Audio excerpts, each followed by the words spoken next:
ಕೋಲಾರ ತಾಲೂಕಿನ ನರಸಾಪುರ ಹೋಬಳಿಯ ಚೌದಡೇನಹಳ್ಳಿ ಗ್ರಾಮದ ಎಂ ಸೊನ್ನೆಗೌಡರ ಮಗ ರಾಧಾಕೃಷ್ಣ ಎಂಬುವರು ನಕಲಿ ದಾಖಲೆ ಸೃಷ್ಟಿಸಿ ಕಿರುಕುಳ ನೀಡುತ್ತಿದ್ದಾರೆ ಎಂದು ಜಮೀನಿನ ಮಾಲೀಕ ಕೆವಿ ಶಂಕರ್ ರವರು ಆರೋಪಿಸಿದರು.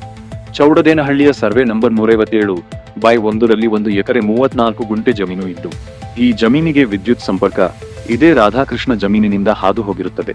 ಆಗ ರಾಧಾಕೃಷ್ಣ ಎಷ್ಟೋ ಬಾರಿ ಈ ವಿದ್ಯುತ್ ಸಂಪರ್ಕವನ್ನು ಕಟ್ ಮಾಡಿ ಆ ಜಮೀನಿನಲ್ಲಿ ಬೆಳೆದ ಬೆಳೆಗೆ ನೀರಿಲ್ಲದೆ ಬೆಳೆ ಸರ್ವನಾಶವಾಗಿವೆ ಎಂದು ಜಮೀನ ಮಾಲೀಕರಾದ ಕೆ.ವಿ. ಶಂಕರ್ ರವರು ಆರೋಪಿಸಿದರು. ತದನಂತರ ಶಂಕರ್ ರವರು ತಮ್ಮ ಜಮೀನಿಗೆ ಹೊಸ ವಿದ್ಯುತ್ ಸಂಪರ್ಕ ಮಾಡಿಸಿಕೊಂಡಿರುತ್ತಾರೆ. ಇದನ್ನು ಸಹಿಸದ ರಾಧಾಕೃಷ್ಣ ಬೆಸ್ಕಾಂ ಅಧಿಕಾರಿಗಳಿಗೆ ನನಗೆ ಮಿನಿಸ್ಟರ್ ಕೃಷ್ಣ ಬೈರೇಗೌಡರು ಗೊತ್ತು, ನಿಮ್ಮನ್ನು ವರ್ಗಾವಣೆ ಮಾಡಿಸುತ್ತೇನೆ ಎಂದು ಧಮಕಿ ಹಾಕಿದ್ದಾರೆ ಎಂದು ಶಂಕರ್ ರವರು ಆರೋಪಿಸಿದರು. ಇನ್ನು ಶಂಕರ್ ರವರು ಕೊನೆಯದಾಗಿ ಮಾನವ ಹಕ್ಕುಗಳ ಕಮಿಟಿಗೆ ದೂರು ಸಲ್ಲಿಸಿರುತ್ತಾರೆ. ಈ ದೂರನ್ನು ಸ್ವೀಕರಿಸಿದ ಮಾನವ ಹಕ್ಕುಗಳ ಕಮಿಟಿ ರಾಜ್ಯಾಧ್ಯಕ್ಷರು ತಮ್ಮ ಅಪಾರ ಪದಾಧಿಕಾರಿಗಳೊಂದಿಗೆ ಆಗಮಿಸಿ ಸಮಸ್ಯೆಯನ್ನು ಪರಿಶೀಲಿಸಿ ನ್ಯಾಯ ಕೊಡಿಸುವುದಾಗಿ ಭರವಸೆ ಕೊಟ್ಟರು. ಹಾಗೂ ರಾಜಕಾರಣಿಗಳ ಹೆಸರು ಹೇಳಿ ಸಾರ್ವಜನಿಕರಿಗೆ ತೊಂದರೆ ಕೊಟ್ಟರೆ ನಮ್ಮ ಮಾನವ ಹಕ್ಕುಗಳ ಕಮಿಟಿ ಸುಮ್ಮನೆ ಇರುವುದಿಲ್ಲ ಎಂದು ಎಚ್ಚರಿಕೆ ಕೊಟ್ಟರು. ಇನ್ನು ಈ ಸಂದರ್ಭದಲ್ಲಿ ಮಾನವ ಹಕ್ಕುಗಳ ಕಮಿಟಿ ಗೌರವಾಧ್ಯಕ್ಷರಾದ ನಟರಾಜ್, ಚಿಕ್ಕಬಳ್ಳಾಪುರ ಜಿಲ್ಲಾ ಅಧ್ಯಕ್ಷರಾದ ನಾಗೇಶ್, ಪದಾಧಿಕಾರಿಗಳು ದೋಗರುನಾಯಕನಹಳ್ಳಿ ಪವನ್ ಕಲ್ಯಾಣ್, ಪಲಿಚೇರ್ಲು ನರಸಿಂಹಮೂರ್ತಿ, ಮುಮ್ಮನಹಳ್ಳಿ ನರಸಿಂಹಪ್ಪ, ಭಕ್ತರಹಳ್ಳಿ ಮುನಿರಾಜ್, ಪಲಿಚೇರ್ಲು ಬಾಬು, ಚಿಕ್ಕದಾಸರಹಳ್ಳಿ ದ್ಯಾವಪ್ಪ ಹಾಗೂ ಅನೇಕ ಚೌಡದೇನಹಳ್ಳಿ ಗ್ರಾಮಸ್ಥರು ಹಾಜರಿದ್ದರು. ಶಂಕರನ್ನ ಮಾರಾಟ ಮಾಡಿದ್ದಾದ್ಮೇಲೆ ಅದ್ರ ಮೇಲೆ ಎಷ್ಟು ಬೇಕೋ ಏನೇನು ಮೆಟೀರಿಯಲ್ ಬೇಕೋ ಅಷ್ಟೆಲ್ಲನೂ ಮಾಡಿ ಈ ಥರ ತೊಂದರೆ ಕೊಡ್ತಾ ಇದ್ದಾನೆ.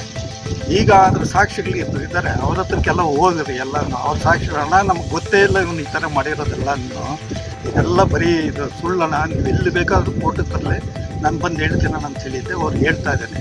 ಈಗ ಇಷ್ಟೆಲ್ಲ ಆದಮೇಲೆ ಅವ್ರು ಶಂಕರ್ನವರು ಜಮೀನು ತಗೊಂಡಿದ್ರೆ ಅವರೆಲ್ಲ ಬೆಳೆ ಮಾಡ್ತಾಯಿದ್ರು, ಅವ್ರಿಗೆಲ್ಲ ಸಿಕ್ಕಾಬಿಟ್ಟು ತೊಂದರೆ ಕೊಡ್ತಾವನೆ. ಕರೆಂಟೆಲ್ಲ ಕಟ್ ಮಾಡಿ ಎಲ್ಲನೂ. ಅದು ಮೊದಲು ಎಲೆಕ್ಟ್ರಿಕ್ ಪೋಲು ನಮ್ಮ ಜಮೀನಲ್ಲೇ ಇದ್ದಿದ್ದು, ನಮ್ಮ ಸರ್ವೆ ನಂಬರ್ನಲ್ಲೇ ಇದ್ದಿದ್ದು. ಮತ್ತು ಅವನು ಹೇಳ್ದ ಕೇಳಿದೆ ಎಲ್ಲನೂ ಅವನ ಸರ್ವೆ ನಂಬರ್ ಪಕ್ಕದಲ್ಲೇ ಇರೋದ್ರಿಂದ ಚೇಂಜ್ ಮಾಡ್ಕೊಂಡ ಎಲ್ಲನೂ. ಈ ಚೌಡದೇನಹಳ್ಳಿ ಗ್ರಾಮದಲ್ಲಿ ಸರ್ವೆ ನಂಬರು 157 ಅಲ್ಲಿ 1.5 ಎಕರೆ 1 ಎಕರೆ ಅಂದರೆ 63 ಕುಂಟೆ ತೊಗೊಂಡಿದ್ದೀನಿ. 20 ಕುಂಟೆ ಕನ್ವರ್ಷನ್ ಆಗಿದೆ, 3 ಕನ್ವರ್ಷನ್ ಮಾಡಿಸಿದ್ದೀನಿ. ನಾನು ಸುತ್ತು ಕಾಂಪೌಂಡ್ ಹಾಕೋ ಟೈಮಲ್ಲಿ ನಮಗೆ ಜಮೀನು ತಗೊಟ್ಟಿದ್ದು ಮೋಹನ್ ಅಂತ ದೊಡ್ಡಲಬ್ಬಿಯವರು, ಕೆಂಚಪ್ಪನವರು ತಗೊಟ್ಟರು, ಕೃಷ್ಣಮೂರ್ತಿ ದೊಡ್ಡಲಬ್ಬಿಯವರು, ಇದು ಚೌಡದೇನಹಳ್ಳಿಯವರು ಕೊಡ್ತಿದ್ರು. ಆನಂತರ ನಾವು ಲೀಗಲೆಲ್ಲ ಮಾಡಿದಾಗ ಚೆನ್ನಾಗೇ ಬಂತು, ಜಮೀನು ತೊಗೊಂಡಾದ್ಮೇಲೆ ಕಾಂಪೌಂಡ್ ಹಾಕೋ ಟೈಮಲ್ಲಿ ಸಿ ನಾರಾಯಣಗೌಡ ಅವರು, ಕೃಷ್ಣಮೂರ್ತಿ, ಕೆಂಚಪ್ಪ ನನಗೆ ಯಾರು ಜಮೀನು ಕೊಡಿಸಿದ್ದಾರೆ ಅವರು ಬಂದು ನಿಂತ್ಕೊಂಡು ನಮ್ದು ಇಲ್ಗಂಟ ಇದೆ ಅಂತೇಳಿ ಅವರು ಸರ್ವೆ ಮಾಡಿದಾಗ ಅವ್ರು ಕಾಂಪೌಂಡ್ ಹಾಕೋಕ್ಕೆ ಅವಕಾಶ ಕೊಟ್ಟರು. ಅವ್ರು ನಿಂತ್ಕೊಂಡು ಕಾಂಪೌಂಡ್ ಹಾಕ್ಕೊಟ್ರು. ಅವರು ಆ ಕಾಲದಿಂದ ಇಲ್ಲಿ ಒಂದು ಶೆಡ್ ಕಟ್ಟಿ ಇಲ್ಲಿ ಕೆಲಸದವ್ರಿಗೆಲ್ಲ ಮನೆ ಇತ್ತು, ಮನೆ ಸ್ವಲ್ಪ ಏನೋ ಸೋರ್ತಾ ಇತ್ತು. ಆ ಗೋಡೆಗಳು ಹೊಡೆದಾಗಿದ್ದು ಇನ್ನೂ ಒಂದು ಪಂಪ್ ರೂಮ್ ಇದೆ. ಅದ್ರಿಗೆ 2022ರಲ್ಲಿ ನಾವು ಕರೆಂಟ್ ಅಪ್ಲೈ ಮಾಡಿದ್ವಿ, ಕರೆಂಟ್ ತಗೊಂಡ್ವಿ, ಲೈನ್ ಇತ್ತು.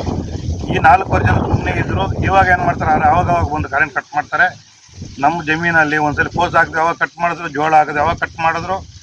ಇವಾಗ ಹೂವಿನ ಗಿಡ ಹಾಕಿದ್ದೀವಿ, 4-5 ದಿನ ನೀರಿಲ್ಲ, ಎಲ್ಲ ಒಣಗೋಗ್ತಾ ಇದೆ.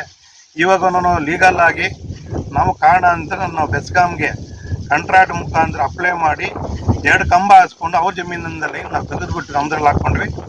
ಅದಕ್ಕೆ ಹೋಗಿ ನಮ್ಗೆ ಇಲ್ದಿರೋದೆಲ್ಲ ತೊಂದರೆ ಮಾಡಿ ಕೋರ್ಟಲ್ಲಿ ಕೇಸ್ ಇದೆ, ಸ್ಟೇ ಇದೆ ಅಂತ ಹೇಳ್ತಾರೆ. ಯಾರು ಕೋರ್ಟಲ್ಲಿ ಕೇಸ್ ಇದೆ, ಸ್ಟೇ ಇಲ್ಲ, ಏನಿಲ್ಲ. ಇವರು ಮಾಮೂಲಿ ಅಗ್ರಿಮೆಂಟ್ ಮೇಲೆ ಕೇಸ್ ಹಾಕ್ಕೊಂಡಿದ್ದಾರೆ, ನಮ್ಮನ್ನು ಪಾರ್ಟಿ ಮಾಡಿದ್ದಾರೆ. ಇನ್ನು ಕೆಳಗಡೆ ಒಂದು 22 ಕುಂಟೆ ರಮೇಶ್ ಬಾಬುನವ್ರಿಗೆ ಮಾರಿದ್ರು. ಅವರು ಬಂದ್ಬಿಟ್ಟು ಚಂದ್ರಕಾಂತ್ ಅಂತ ಮಿಸ್ಸಸ್ ಅವ್ರು ಭಾರತೀಯನವ್ರಿಗೆ ಮಾರಿದ್ದಾರೆ. ಅದ್ರ ಮೇಲೂ ಕೇಸ್ ಇದೆ. ಈ ಥರ ಕೇಸ್ ನಡೆಸ್ತಾನೆ ಇದ್ದಾರೆ. ಬಂದಿಲ್ಲ ಅಕ್ಕಪಕ್ಕದಲ್ಲಿ ಇರೋರಿಗೆ ನಾವು ದೂರ ಇರ್ತೀವಿ, ನಮ್ಮ ತೋಟದಲ್ಲಿ ಕೆಲಸ ಮಾಡೋವಂಥವ್ರಿಗೆ ಇವರು ತೊಂದರೆ ಕೊಡ್ತಾನೆ ಇದ್ದಾರೆ. ಏನಾದರೂ ತೊಂದರೆ ಆದರೆ ಅವರಿಂದನೇ ಆಗುತ್ತೆ ಅಂತ ನಾವು ಮನವರಿಕೆ ಕೇಳ್ಕೊಂತ. ಈಗ ಅವ್ರಿಗೆ ನೇರವಾಗಿ ಏನಾದರೂ ನೀವು ಚರ್ಚೆ ಮಾಡಿದ್ದೀರಾ? ಇಲ್ಲ, ನಾವು ನಮ್ಮ ಹತ್ರ ಚರ್ಚೆ ಮಾಡೋಕ್ಕೆ ನಮ್ಮ ಹತ್ರ ಬರೋದಿಲ್ಲ ಅವರು. ನಾವು ಆಲ್ರೆಡಿ ಸ್ಟೇಷನ್ಗೆ ಒಂದ್ಸಲ ಕಂಪ್ಲೇಂಟ್ ಕೊಟ್ಟಿದ್ದೀವಿ. ಕಂಪ್ಲೇಂಟ್ ಕೊಟ್ಟಾಗ ನಾವು ಅದು ನಮ್ಮ ಹತ್ರ ಲೆಟ್ರ್ ಇದೆ, ಲೆಟ್ರ್ ಕೊಟ್ಟರೆ ಕಾಂಪೌಂಡ್ ಎಲ್ಲ ಹೊಡೆದಾಕಿದ್ದಾರೆ, ಆ ಕಡೆ ಎಲ್ಲ ಡ್ಯಾಮೇಜ್ ಮಾಡಿದ್ದಾರೆ. ಅದು ಕಂಪ್ಲೇಂಟ್ ಕೊಟ್ಟಿದ್ದೀವಿ, ಅವ್ರ ಹತ್ರ ಇದೆ, ಲೆಟ್ರ್ ಇದೆ. ಬಟ್ ಅವರು ಕೇಸ್ ಅಲ್ಲೇ ಏನಂದರೆ ನಾವು ಇಲ್ಲಿ ಗ್ರಾಮದಲ್ಲಿ ನಾವು ಇಲ್ಲಿದ್ದೀವಿ. ನಮ್ಮ ಕೃಷ್ಣ ಬೈರೇಗೌಡ ಅವರು ಮಿಸಸ್ ಸಾವಿತ್ರಕ್ಕನ್ ಅಂತಿದ್ದಾರಂತೆ, ನಾವು ನೋಡಿಲ್ಲ ಅವ್ರನ್ನ. ಆಮೇಲೆ ಇವರು ಅವ್ರನ್ನ ಬಳಸ್ಕೊತಾರೆ, ಯಾರನ್ನ ಕೃಷ್ಣ ಬೈರೇಗೌಡನೆಲ್ಲ ಇವ್ರ ಮಾತುಗಳು ಇಲ್ಲಿ ಬಳಸ್ಕೊತಾರೆ, ಅವ್ರೇನು ಹೇಳಲ್ಲ. ನಮಸ್ಕಾರ. ಏನು ಈ ದಿನ ನಮ್ಮ ವೇಮಗಲ್ ಕ್ಷೇತ್ರಕ್ಕೆ ಸಂಬಂಧಪಟ್ಟ ಹಾಗೆ ಚೌಡದೇನಹಳ್ಳಿ ಗ್ರಾಮದಲ್ಲಿ ಜಮೀನು ವಿಚಾರವಾಗಿ ತುಂಬ ಅಲಿಗೇಷನ್ನು ಮತ್ತು ತಿರ್ಗಿ ಕರೆಂಟ್ ವಿಚಾರವಾಗಿ ತುಂಬ ಅಲಿಗೇಷನ್ ಮಾಡ್ತಾಯಿದ್ದಾರೆ.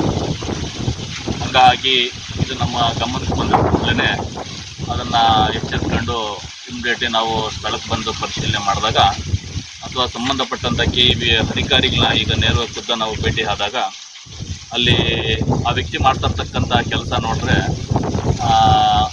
ಆ ವ್ಯಕ್ತಿನ ಮೋಸ್ಟ್ಲಿ ಮಾನಸಿಕವಾಗಿ ಏನು ನಾವು ಅದನ್ನು ಏನಂತೀವಿ ಅಂತಂದರೆ ಈ ನಿಮ್ಮನ್ಸ್ ಹಾಸ್ಪಿಟ್ಲ್ ತಗೊಂಡೋಗಿ ಸೇರಿಸೋಂಥ ವ್ಯಕ್ತಿ ಅನಿಸುತ್ತೆ ಆ ವ್ಯಕ್ತಿ ನೋಡ್ತಾ ಇದ್ದಾರೆ. ಯಾಕಂತಂದರೆ ಸುಖ ಸುಮ್ಮನೆ ಅಧಿಕಾರಿಗೆ ಹೋಗಿ ಟಾರ್ಚರ್ ಕೊಡೋದು, ಅದು ಯಾವ ರೀತಿಯಲ್ಲಿ ಕೊಡ್ತಾನೆ ಅಂತಂದರೆ ಕೃಷ್ಣಬೈರೇಗೌಡರು ನಮ್ಮ ಸಂಬಂಧಿಕರು, ಕೃಷ್ಣಬೈರೇಗೌಡರು ನಮಗೆ ಆಪ್ತರು, ಹಂಗಾಗಿ ನಾವು ಏನು ಬೇಕಾದ್ರೂ ಮಾಡ್ತೀವಿ ಅನ್ನೋ ರೀತಿಯಲ್ಲಿ ಅಧಿಕಾರಿಗಳಿಗೆ ಹೋಗಿ ಧಮಕಿ ಹಾಕೋಂಥ ಕೆಲಸ ಮಾಡ್ತಾ ಇದ್ದಾನೆ. ಈಗಾಗಲೇ ನಾವು ಏನು ನಮ್ಮ ಇಲ್ಲಿ ಸಂಬಂಧಪಟ್ಟಂಥವ್ರಿಗೆ ತೋಟದವ್ರಿಗೆ ಹೇಳಿದ್ದೀವಿ, CC ಕ್ಯಾಮ್ರಾ ಒಂಚೂರು ಅಳವಡಿಸ್ರಿ, ಇಲ್ಲಿ ಮಾಡೋಂಥ ಇಲ್ಲೇನು ಕೆಲಸಗಳು ಒಂಚೂರು ಅದರಲ್ಲ ಸೆರೆ ಆಗಲಿ, ಅದಾದಮೇಲೆ ನಾವೇನು ಅನ್ನೋದು ಅವನಿಗೆ ತಕ್ಕ ಪಾಠ ಉತ್ತರ ಕೊಡ್ತೀವಿ ಅಂತ ಈಗಾಗಲೇ ನಾವು ಹೇಳಿದ್ವಿ. ಅದೇ ಥರ ಅವನು ಮರುಗಡಿಸ್ಕೊಂಡು ಹೋಗ್ತಾ ಇದ್ರೆ ಅವನಿಗೆ ತೊಂದರೆ ಅನ್ನೋದು ಕಟ್ಟಿಟ್ಟು ಬುತ್ತಿ ಅಂತ ನಾವು ಹೇಳೋಕ್ಕೆ ಸಮಯದಲ್ಲಿ ಇಷ್ಟಪಡ್ತಾ ಇದ್ದೀವಿ.